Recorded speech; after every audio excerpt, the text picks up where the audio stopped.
All right, here we are again for another 10 Talk. You ready, Emily? Yeah, just one sec, Father. They're waiting. They're watching us on their screen. I'm just kidding. All right, good. So let's get going. This is going to be a fun 10 Talk and hopefully a very helpful 10 Talk for you as we touch on some ideas about managing screen time during a pandemic. Lots of ideas here. So we're going to do our best, but it might turn into a couple 10 Talks. As you know, when I have Emily, she likes to talk, but she's also done some great research. And so we're going to dive right in. It's coronavirus, and we have some stats here. YouTube, the average viewing time for our kids has gone from is 97 minutes a day on average, double the time of 2019. It kind of makes sense, but at the same time, wow, that's a lot of time.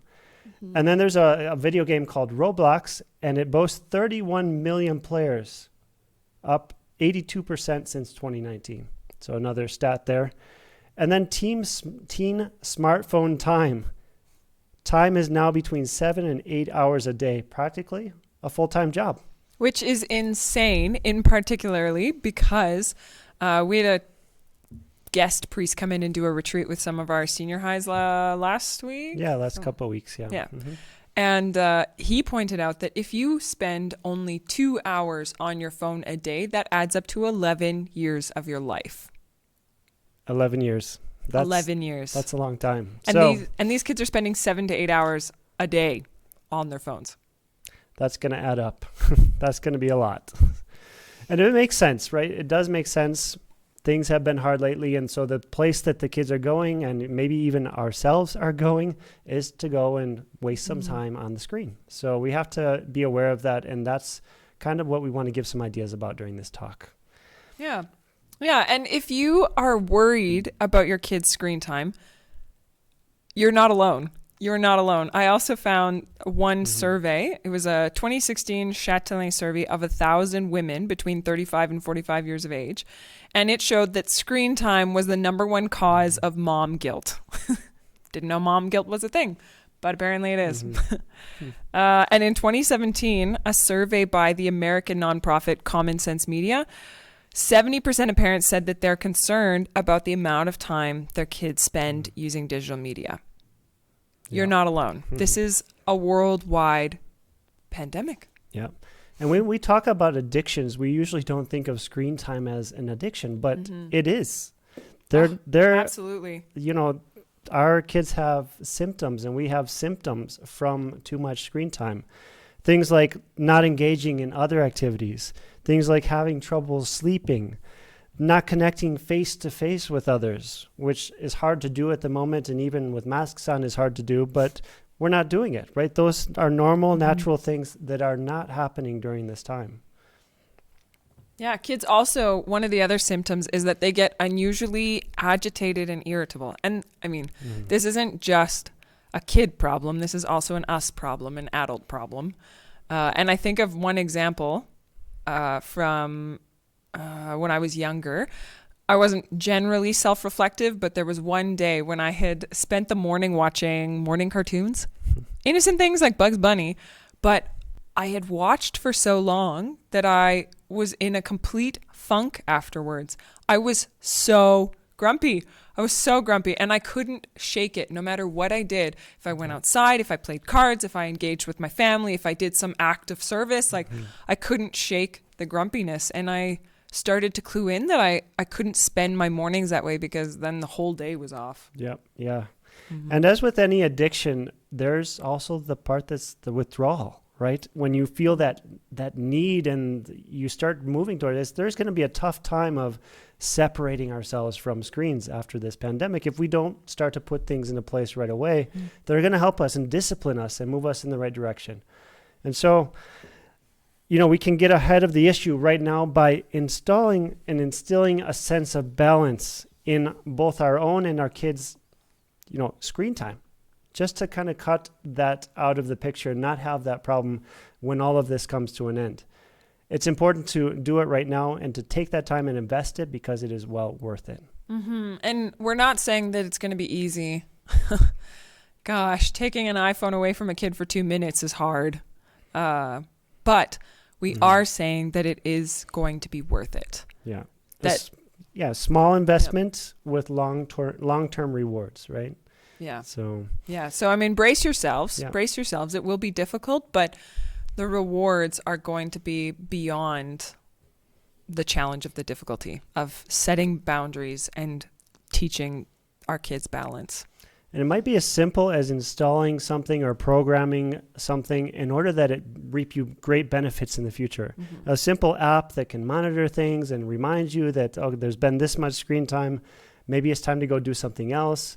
Putting limits on yourself and put it right into the device so that it's not just up to our brains to remember, because oftentimes we don't, right?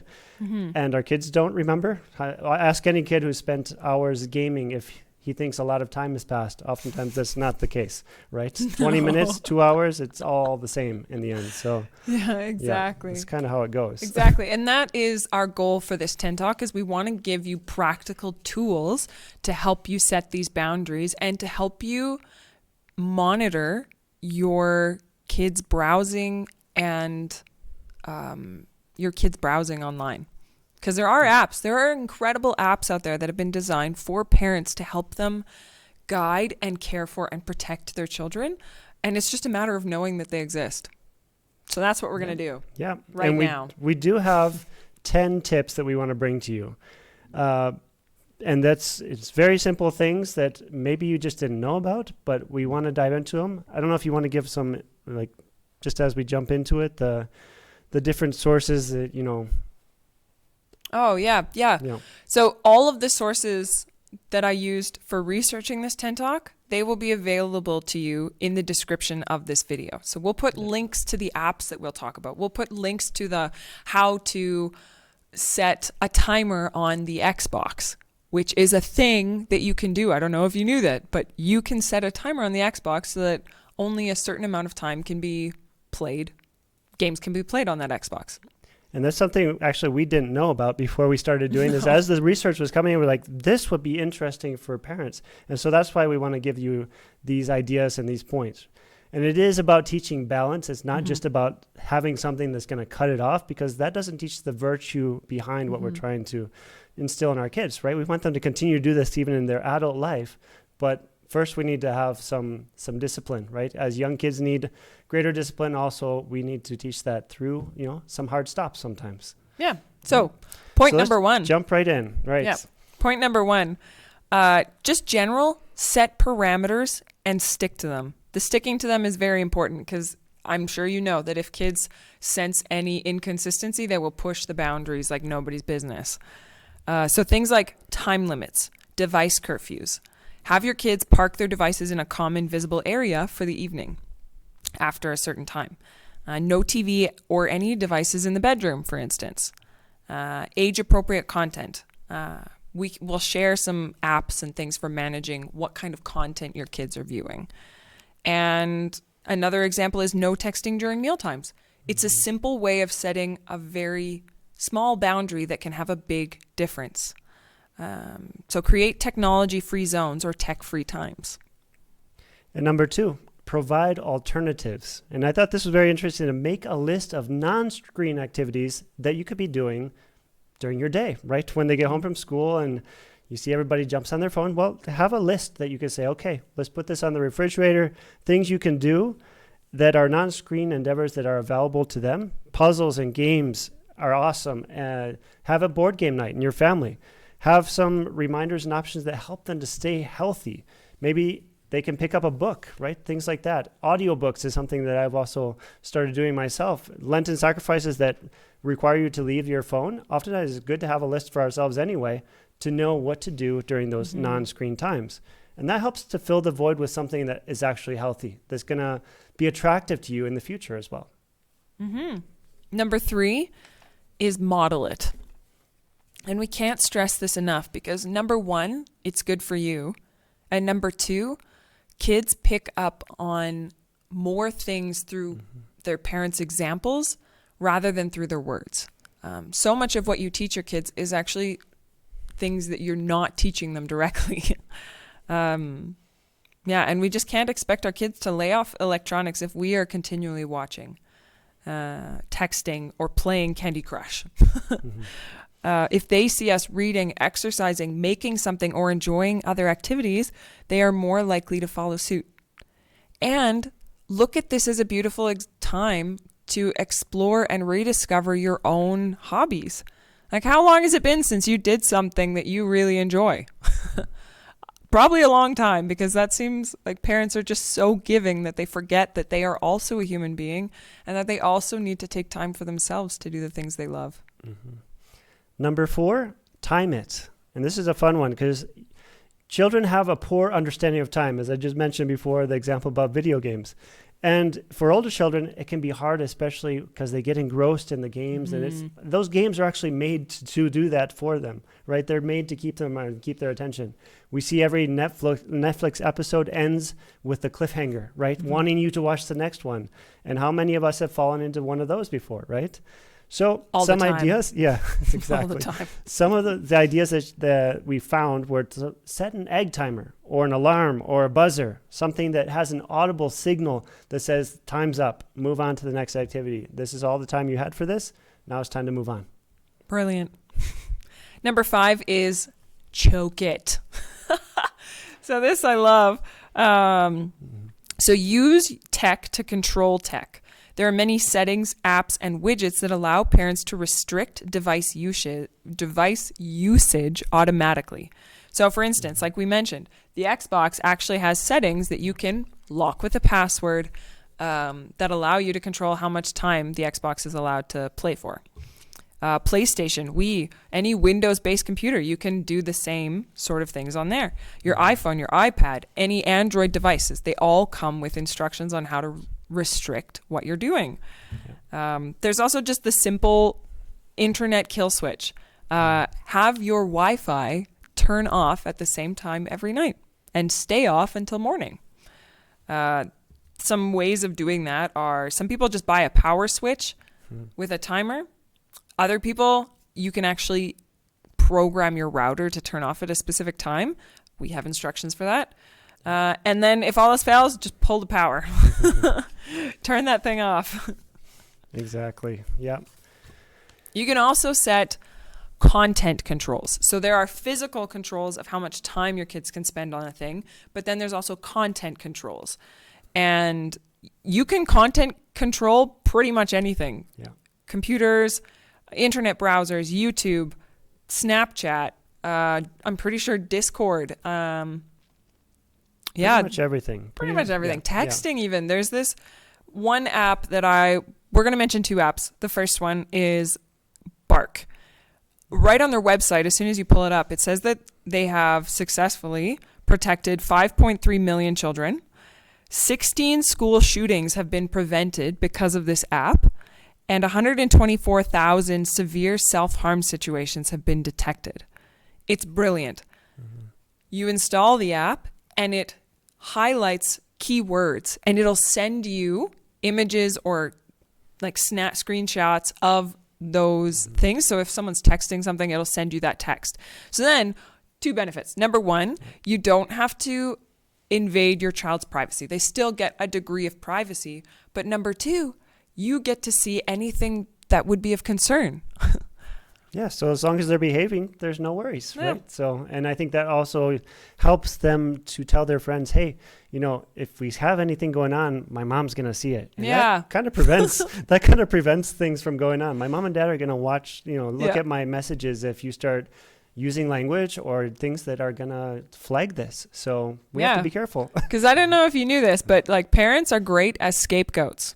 When it comes to dealing with friends and trying to get out of a situation, you are the perfect scapegoat.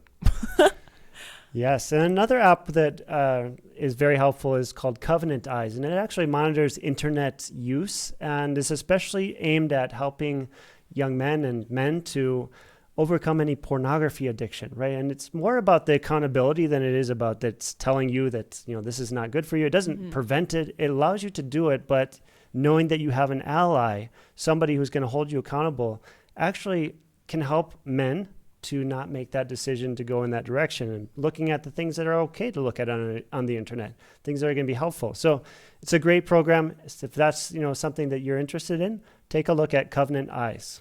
Mm-hmm. And then number 6, make them earn it. Now, this is a fun one as well. Use screen time as a reward. This might be as simple as no screen time until the chores are done, or you could even get creative and award screen time in blocks of minutes based on accomplished goals. For example, if you have a child who's a reluctant reader and who needs to spend more time with books, well, you might apply the equation that 30 minutes of reading equals 30 minutes of screen time. Voila. And if your child needs more exercise, you might match their active minutes with screen minutes. And you'd be surprised how well these things work, right? Oh, yeah. Kids are motivated when they have the right motivation. Agreed.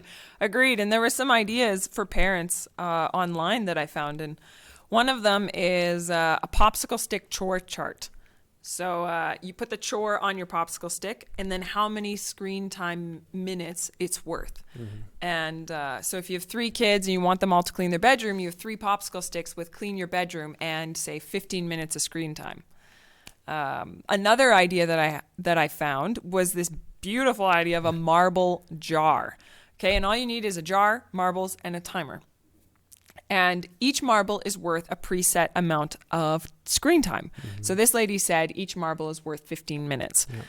And her kids could earn marbles throughout the day. So her oldest would earn it for unloading the dishwasher. Her toddler would earn it for staying in bed all night.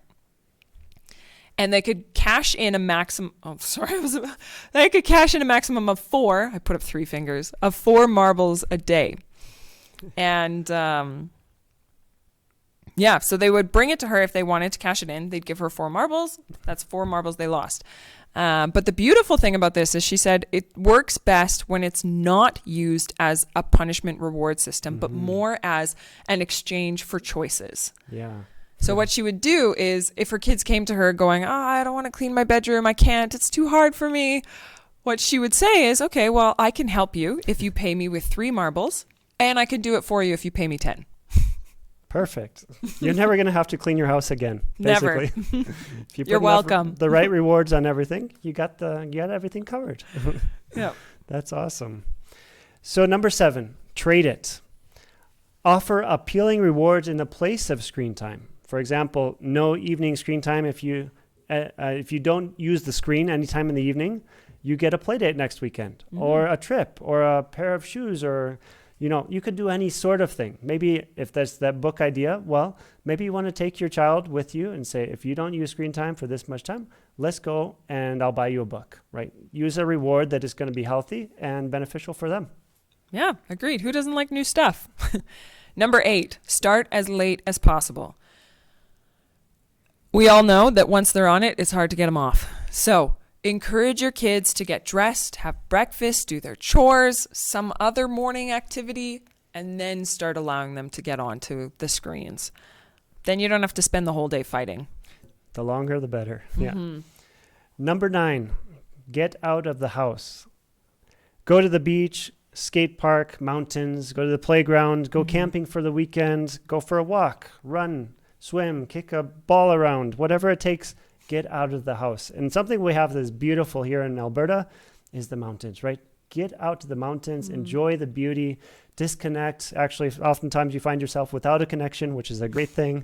So just get out, right? And get out, and the screen all of a sudden becomes maybe only used for a camera to capture the beautiful views that they find. Put your phone on airplane mode. Yeah. Yeah. You don't need to be talking to people. It's awesome. It's awesome. Okay, number 10, plan it. This is particularly important when you have older children. So if you have some teenagers in the house, this is kind of the approach you're going to want to take. Let your older children take responsibility for their actions. So call a family meeting, discuss what everybody thinks is reasonable and healthy regarding screen time, and draw up an agreement or schedule for everyone to stick to. Print it off, have them sign it, so everyone is on the same page. Yeah, so that's like cell phone contracts, right? You can say, okay, how are we going to use our phone as a family? How much time are we allowed to spend on it? And this is something that you have to do together, because if you want buy-in from your teenage kids, you need to make sure that it's something that they have agreed to and they helped come up with, not something that you just bring up to them that this is what we're going to do and you don't have any say in it, but rather make it together. and use all the elements, all these 10 points that we have brought up with you, and bring them together, and then definitely have a signature on the bottom that says we're going to hold to this, and the consequences, they're going to be, the consequences that we decide. So if it means you don't have your phone for, a day that you're actually going out of the house, that's too bad, right? The consequences also apply to adults as well. So if that's something that kids are really good at holding us accountable, right? So let them do it, and let yourself grow as well with your family. Be as we were saying before, the model of how to use screen time well. Yeah. And I think that's it. We got the 10 points, done. and we want to kind of cut it off here because we know that, well, it's a 10 talk and we've gone for 20, but we You're know welcome. that these are really great ideas, and we want them to be available to you. And so again, all these ideas are in the description in this video. And so take a look there and enjoy these resources, put them to practice in your family life, and hopefully you can take the next week just kind of starting these things off, and maybe this Lenten time is a perfect time to put them into practice. Yeah. And let us know if you have any strategies for managing screen time in the comments below. Let us know if you have things. Share with us. Yes, we would we'd love love to to know. help this grow and become some great resource for our community. Yeah. God bless, and have a wonderful week. Take care.